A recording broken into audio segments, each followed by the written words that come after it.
Hi friends, in the video la nama PHP programming language vandikitte nama eppadi vanditte nammada computer la nama run pannalam. So adha eppadi nama database oda connect panni so nama adula irundha data retrieve panni nammada HTML pages la adhavadhu HTML coding la display pannalamengura sambandhama dhaan nama paaka irukom indha series la. So adukku mudalavatha vandikitte nammada computer vandikitte nama andha PHP run pannakoodiya maadhiri nama setup pannikanum. So adukku na mudalavatha Google la thedne ஒரு app என்னன்னு சொல்லி பாத்தீங்களா xampp சரிங்களா. So xampp சொல்லி தேடினீங்களா இருந்தால் உங்களுக்கு இந்த மாதிரியான லோகோட இப்படி ஒரு லிங்க் உங்களுக்கு ஆட்டோமேட்டிக்காகவே ஃபர்ஸ்ட்டு அப்பியரன்ஸ் ஆகும். ஸோ அதில் கிளிக் பண்ணிங்கன்னு சொன்னால் ஸோ இங்கே நிறைய வேர்ஷன்ஸ் எல்லாமே நீங்கள் சஜஸ்ட் பண்ணி எடுத்துக்கலாம். ஸோ டவுன்லோட்ஸுக்குள்ளே போனீங்கன்னா நிறைய வேர்ஷன்ஸ் இந்த மாதிரி கொடுத்துக்கலாம். பட் நான் இப்போ டவுன்லோட் பண்ணுற வேர்ஷன்ஸ் பார்த்தீங்கன்னா PHP 8.24ன்னு சொல்கிற வேர்ஷனும் அதே மாதிரி லினக்ஸுக்குன்னு சொன்னால் நீங்கள் லினக்ஸில் வந்துட்டு 8.24 கூடியது இருக்குது. அதே மாதிரி ஓஎஸ் அதாவது ஆப்பிள் ஓஎஸுக்குன்னு சொன்னால் நீங்கள் என்ன பண்ணிக்கலாம், இந்த PHP 8.24ன்னு சொல்கிற இந்த வேர்ஷன்ஸ் வரக்கூடிய இதை நீங்கள் டவுன்லோட் பண்ணிக்கலாம். ஸோ நான் என்ன பண்ணுறேன்டா கிளிக் ஹியர் அதர் வேர்ஷன்னு சொல்லி நம்ம வேறு வேர்ஷன் ஏதாவது நம்ம டவுன்லோட் பண்ண போகிறோம்ட்டா இதை நீங்கள் கிளிக் பண்ணி அந்த வேர்ஷன்ஸை நீங்கள் டவுன்லோட் பண்ணிக்கக்கூடிய மாதிரி இருக்குது. ஸோ நான் என்ன பண்ண போகிறேன், எனக்கு இப்போ விண்டோஸுக்கு தேவை. ஸோ அதால் நான் கிளிக் பண்ணிக்கிறேன். ஸோ கிளிக் பண்ணதும் ஆட்டோமேட்டிக்காகவே எனக்கு என்ன பண்ணுமென்னு சொல்லி பார்த்தீங்கன்னா டவுன்லோடோட ஆப்ஷன்ஸுக்குள்ளே போயிடும். ஸோ உங்களோட இன்டர்நெட் ஸ்பீடுக்கு ஏற்ற மாதிரி அது ஃபாஸ்ட்டாக ஒர்க் பண்ணக்கூடிய மாதிரி இருக்குது. ஓகே, ஸோ இப்போ நமக்கு டவுன்லோட் பண்ண லொக்கேஷன்ஸ் வந்துருக்கு. நான் டவுன்லோட்ஸுக்குள்ளே என்ன பண்ணிக்கிறேன், இதை சேவ் பண்ணிக்கிறேன். ஓகே, ஸோ சேவ் பண்ணதும் எனக்கு இது டவுன்லோட் ஆகிக்கும். ஸோ நான் கிளிக் பண்ணி பார்த்துக்கிறேன். ஸோ நமக்குரியது டவுன்லோடாக ஸ்டார்ட் பண்ணிவிடும். ஸோ அடுத்ததாக நம்ம கோடிங் எழுதுறதுக்கு நான் ப்ரிஃபர் பண்ணுறது, நான் இப்போ கொண்டு வர போகிற இந்த சீரீஸில் வந்துக்கிட்டு நான் ப்ரிஃபர் பண்ணுறது VS கோடை இன்ஸ்டால் பண்ணிக்கோங்க. ஸோ நான் PHP சம்மந்தமாக ஒவ்வொரு ஸ்டெப்ஸையும் நான் உங்களுக்கு சொல்லித்தரும்போது என்னென்ன விதமான எக்ஸ்டென்ஷன் நான் யூஸ் பண்ணுறேன், ஸோ அதை எப்படி யூஸ் பண்ணுறதுங்கிற சம்மந்தமாகலாம் நம்ம பார்க்கலாம். ஸோ இவர் இன்ஸ்டால் பண்ணுறதுக்கு நம்ம என்ன பண்ணணும், இந்த VS கோடுன்னு சொல்லி தேடலாம். அப்படி இல்லைன்னு சொன்னால் விஷுவல் ஸ்டுடியோ கோடுன்னு சொல்லி நீங்கள் கண்டினியூவாக ஃபுல்லாகவே நீங்கள் டைப் பண்ணி போட்டு நீங்கள் தேடினீங்கன்னு சொன்னால் கூட உங்களுக்கு இது வரக்கூடிய மாதிரி இருக்கும். ஸோ நான் என்ன பண்ணுறேன், இங்கே விஷுவல் ஸ்டுடியோ கோடுக்கு கிளிக் பண்ணி போய்க்கிறேன். ஸோ போனதும் இங்கேயும் நம்ம என்ன பண்ணிக்கலாம், நமக்கு தேவையான இதை நம்ம டவுன்லோட் பண்ணிக்கக்கூட மேக் ஆப்ரேட்டிங் சிஸ்டத்துக்குரியது டவுன்லோட் பண்ணலாம். அதே மாதிரி விண்டோஸுக்குரிய 64 பிட்டுக்குரியது நம்ம டவுன்லோட் பண்ணலாம். அப்படி இல்லைன்னு சொன்னால் லினக்ஸுக்குரிய 64 பிட்டுக்குரிய 2 டைப்ஸுமே நமக்கு இங்கே காட்டியிருக்கு. ஸோ அது 2 டைப்ஸில் நமக்கு எது தேவையோ அந்த டைப்ஸை நம்ம டவுன்லோட் பண்ணிக்கக்கூடிய மாதிரி இருக்கும். ஸோ நான் இங்கே விண்டோஸ் யூஸ் பண்ணுறதால நான் இவரையும் கிளிக் பண்ணிக்கிறேன். ஸோ கிளிக் பண்ணதும் எனக்கு ஆட்டோமேட்டிக்காகவே என்ன செய்யணும்னு சொன்னால் டவுன்லோட் பண்ணுற லொக்கேஷன்ஸ் நமக்கு காட்டும். நான் ஆல்ரெடி டவுன்லோட் பண்ணி வச்சுருக்கிறதால டவுன்லோட் பண்ணி ஆல்ரெடி இன்ஸ்டால் பண்ணி வச்சுருக்கிறதால நான் என்ன பண்ண இல்லைன்னு சொன்னால் நான் அந்த டவுன்லோட் ஆப்ஷன் கொடுக்க இல்லை. ஸோ ஒன்ஸ் நீங்கள் டவுன்லோட் பண்ணதும் வெறுமனே டபுள் கிளிக் பண்ணி அதை இன்ஸ்டால் பண்ணிக்கிற மட்டும் தான் உங்களுக்கு வேலையாக இருக்க போகுது. உள்ளுக்கு போய் எந்த கன்ஃபிகரேஷன்ஸுமே நீங்கள் இப்போ பண்ண தேவையில்லை. ஸோ நம்ம அடுத்தடுத்து வரக்கூடிய வீடியோஸில் PHPக்கு நம்ம என்னென்ன விதமான கன்ஃபிகரேஷன்லாம் பண்ணுவோம்ங்கிறத நம்ம பார்க்கக்கூடிய மாதிரி இருக்குது. நீங்கள் சேவ் பண்ணிக்கோங்க. நான் இப்போ கேன்சல் பண்ணிக்கிறேன். ஸோ ஒன்ஸ் இது டவுன்லோட் ஆனதும் நம்ம கண்டினியூ பண்ணுவோம் இந்த வீடியோவை. ஓகே, ஸோ இப்போ நம்ம டவுன்லோடை போய் பார்த்துக்கலாம். ஸோ பார்த்தீங்கன்னு சொன்னால் நமக்கு எக்ஸாம் வந்துட்டு டவுன்லோட் ஆகிடுச்சு. ஸோ நான் இப்போ அந்த ஃபோல்டரை ஓப்பன் பண்ணிக்கிறேன். ஸோ ஓப்பன் பண்ணி டபுள் கிளிக் பண்ணிங்களா இருந்தால் ஸோ உங்களுக்கு இன்ஸ்டால் பண்ணவான்னு சொல்லி உங்களுக்கு அட்மின் பெர்மிஷன்ஸ் கேட்கும். நீங்கள் எஸ் கொடுத்தீங்களா இருந்தால் ஸோ உங்களுக்கு நார்மலான ஒரு இன்ஸ்டாலேஷன்ஸ் ப்ராசஸ் வந்துட்டு என்ன செய்யும், உங்களுக்கு இங்கே டிஸ்பிளே ஆகக்கூடிய மாதிரி இருக்கும். ஓகே பண்ணிவிடுங்க. ஸோ நான் நெக்ஸ்ட் பண்ணிக்கிறேன். ஸோ தேவையானது எல்லாத்தையும் செக் பண்ணிங்க. பை டிஃபால்ட்டாக இருக்கிற எல்லாமே செக் பண்ணி தான் இருக்கும். ஸோ நெக்ஸ்ட் பண்ணிவிட்டு சியில் உங்களுக்கு எக்ஸாம்பிள்னு சொல்கிற ஃபோல்டருக்குள்ளே இன்ஸ்டால் ஆகவான்னு சொல்லி கேட்குது. நான் நெக்ஸ்ட் கொடுத்துக்கிறேன். லாங்குவேஜை செலக்ட் பண்ணிக்கலாம். ஸோ இங்கே நான் என்ன செய்கிறேன், இங்கிலீஷ் செலக்ட் பண்ணிவிட்டு நெக்ஸ்ட் பண்ணிவிட்டு ஸோ இங்கே செட்டப் பண்ணவான்னு சொல்லி கேட்குது. எஸ் கொடுத்ததும் ஸோ நம்மளோட அப்ளிகேஷன்ஸ் வந்துட்டு என்ன பண்ணுமென்னு சொன்னால் இன்ஸ்டால் பண்ணி தேவையான கன்ஃபிகரேஷன்ஸ் எல்லாத்தையுமே செய்து முடிச்சிடும்.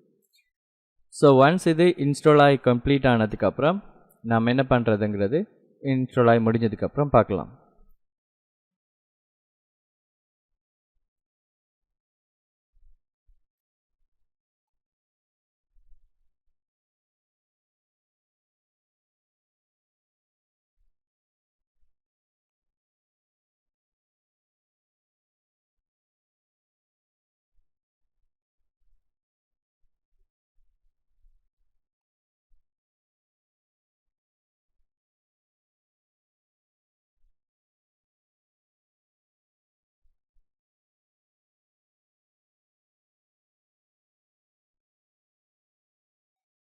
ஓகே. ஸோ இன்ஸ்டால் ஆகும்போது உங்களுக்கு பெர்மிஷன்ஸ் கேட்கும். இந்த போர்ட் நம்பர்ஸ் அதே மாதிரி அப்பாச்சி ரன் பண்ணுறதுக்குரிய உங்களோட அட்மின் பெர்மிஷன்ஸ் கேட்கும். அலோ ஆக்சஸ் கொடுத்தீங்களா இருந்தால் தான் ஸோ அது என்ன பண்ணும், நம்ம எக்ஸிக்யூட் பண்ணும்போது அந்த போர்ட் நம்பரும் சரி அதே மாதிரி mysql டேட்டா பேஸும் சரி ஸோ நமக்கு ப்ராப்ளம் இல்லாமல் வேலை செய்யும். ஸோ இன்ஸ்டால் ஆகிடுச்சு.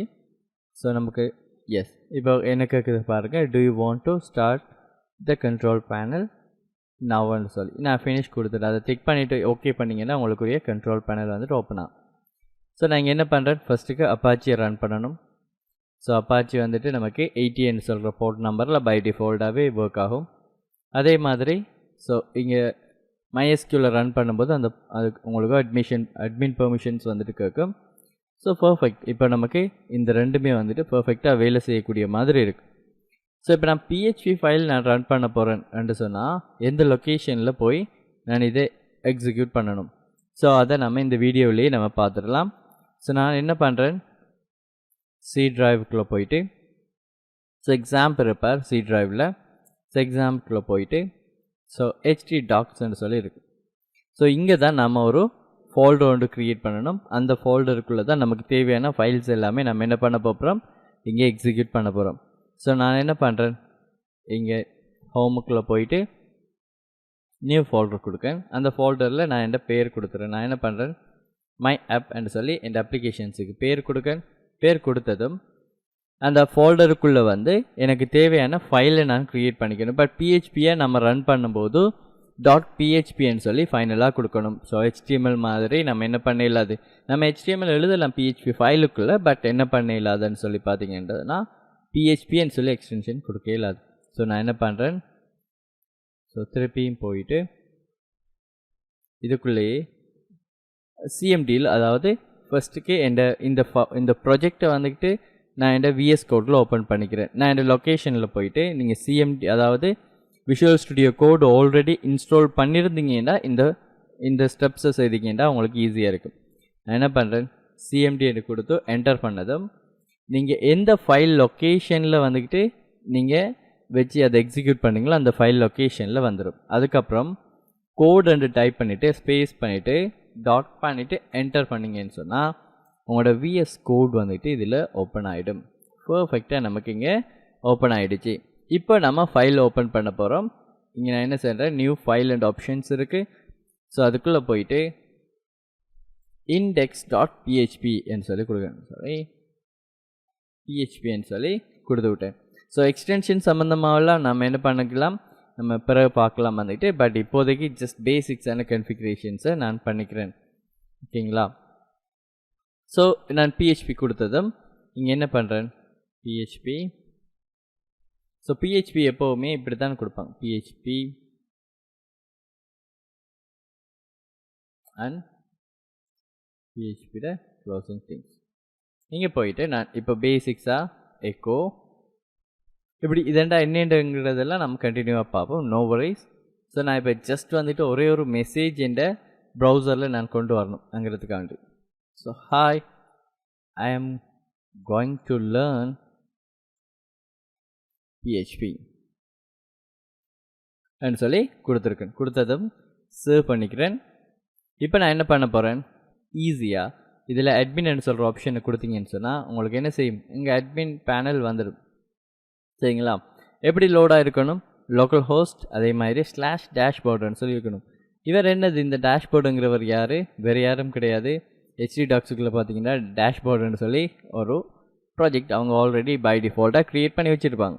ஸோ அந்த ஃபைல் தான் அங்கே இருக்குது. நான் இங்கே என்ன பண்ணுறேன், அதுக்கு பதிலாக மை ஆப் கேஸ் சென்சிட்டிவ் நம்ம கேபிட்டல் ஸ்மால்லாம் ப்ராப்பராக கொடுக்குறோம். ஸோ கொடுத்ததும் இங்கே பார்த்தீங்கன்னு சொன்னால் எனக்கு பர்ஃபெக்டாக hi I am going to learn PHPன்னு சொல்கிறது நமக்கு இங்கே டிஸ்பிளேயாக இருக்குது. ஸோ இங்கே நான் எப்படி HTML ஃபைல்ஸ் எல்லாம் அழிக்கலாம், வெறும் இப்படி தான் எழுதலாமாட்டா, நோ. நீங்கள் என்ன செய்யலாம், HTML கோடிங்ஸை எழுதுனா கூட உங்களுக்கு அங்கே ஒர்க் பண்ணும். பட் நம்ம PHPன்னு கொடுப்போம்னா PHP கோடு எழுதும் போது தான் நம்ம அதை கொடுப்போம். ஸோ என்ன சொல்கிறேன், PHPன்னு சொல்லி டைட்டில் கொடுத்துட்றேன். இங்கே வந்துட்டு H1 டேகுக்குள்ளே லேர்ன் PHPன்னு சொல்லி கொடுத்துட்டு இப்போ போய் நீங்கள் அதை எக்ஸிக்யூட் பண்ணி பார்த்தாலும் ரிஃப்ரெஷ் பண்ணி பார்த்தாலும் உங்களுக்கு எந்த ப்ராப்ளமும் இல்லாமல் டைட்டில் இங்கே வந்துடுச்சு.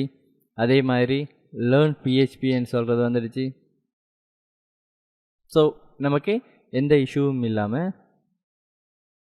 நமக்கு இங்கே டெக்ஸ்ட் எல்லாமே டிஸ்பிளே ஆகிடுச்சு. நம்ம இங்கே பூட்ஸ்ட்ராப் கூட இன்க்ளூட் பண்ணிடலாம். ஸோ எப்படி அடுத்த MySQL டேட்டாபேஸ் ரிலேட்டடாக செய்கிறதுங்கிறது எல்லாமே நம்ம அடுத்தடுத்த வீடியோஸில் பார்ப்போம். அப்போ MySQL எப்படி ஓப்பன் பண்ணிக்கிறது? Very simple. இந்த ஸ்டாப்புக்கு பக்கத்தில் அட்மின்னு சொல்லியிருக்கும். ஸோ அதை கிளிக் பண்ணிங்கன்னா எப்படி PHPக்குரியது ஓப்பன் ஆகிடுச்சு அதே மாதிரி இங்கே உங்களை அட்மினுக்குரியது வந்துடும். ஸோ இங்கே ஆல்ரெடி டெஸ்ட் டேட்டாபேஸ் ஒன்று க்ரியேட் பண்ணி வச்சுருப்பாங்க. ஸோ நமக்கு தேவையான மாதிரி நம்ம நியூ டேட்டாபேஸ் எல்லாம் க்ரியேட் பண்ணிக்கலாம். ஸோ அதே மாதிரி நம்ம SQL குவாரி எழுத போகிறோம், SQL குவாரி எழுதிக்கலாம். டேட்டாபேஸை நம்ம இங்கே கொடுத்தும் க்ரியேட் பண்ணிக்கலாம். ஸோ நமக்கு தேவையான டைப்ஸ் எல்லாமே நம்ம இங்கே செலக்ட் பண்ணிக்கக்கூடிய மாதிரி இருக்குது. நம்மளோட ப்ராஜெக்ட்டுக்கு ஏற்ற மாதிரி நம்ம அதை செலக்ட் பண்ணிக்கலாம். நம்ம அக்கௌண்ட் க்ரியேட் பண்ணலாம். நம்மளோட யூசர்ஸுக்குரியது பை டிஃபால்ட்டாக நம்ம ரூட் யூஸ் பண்ணியிருப்போம். ஸோ லோக்கல் ஹோஸ்ட் எந்த ஒரு பாஸ்வேர்டும் இல்லாத மாதிரி இருக்கும். ஸோ நமக்கு தேவையான நம்ம பாஸ்வேர்ட் கொடுத்து யூசர்ஸும் க்ரியேட் பண்ணிக்கலாம். ஸோ அப்போ அந்த டேட்டாபேஸ் லாகின் பண்ணும்போது அந்த க்ரெடென்ஷியல் கொடுக்கணும். அதே மாதிரி எக்ஸ்போர்ட் பண்ணிக்கலாம் நம்மளோட டேட்டாபேஸு. அதே மாதிரி இம்போர்ட் பண்ணிக்கலாம் ஒரு டேட்டாபேஸு. அதே மாதிரி செட்டிங்ஸ் இருக்கும். ஸோ நம்ம டேட்டாபேஸ் ரிலேட்டடான செட்டிங்ஸ், அதே மாதிரி ப்ளகின்ஸ் ஆட் பண்ணுறது, அதே மாதிரி என்ஜின்ஸ், இப்படின்னு சொல்லி நிறைய டைப்ஸான ஆப்ஷன்ஸ் வந்துட்டு நமக்கு இந்த PHP MyAdminல நமக்கு காட்டக்கூடிய மாதிரி இருக்கும். அட் த சேம் டைம் நீங்கள் ஒரு நார்மலான ஹோஸ்டிங் வேர்னிங்களாக இருந்தால் கூட அதில் நம்ம டேட்டாபேஸ் ரிலேட்டட் ஆக்சஸ் பார்த்தீங்கன்னா MySQL ஆக்சஸ் உங்களுக்கு இருக்கும். ஸோ அதுலேயும் அப்ராக்சிமேட்டாக இதே மாதிரியான UI தான் உங்களுக்கு அங்கேயும் இருக்கும். இதே மாதிரியான ஆப்ஷன்ஸ் தான் இருக்கும். அப்போ நீங்கள் ஈஸியாகவே அதை யூஸ் பண்ணிக்கக்கூடிய மாதிரி இருக்கும். ஸோ இதுதான் நம்மளோட PHP ரிலேட்டடான திங்ஸ். ஸோ நம்ம நெக்ஸ்ட் வீடியோவில் பார்க்கலாம். Thank you for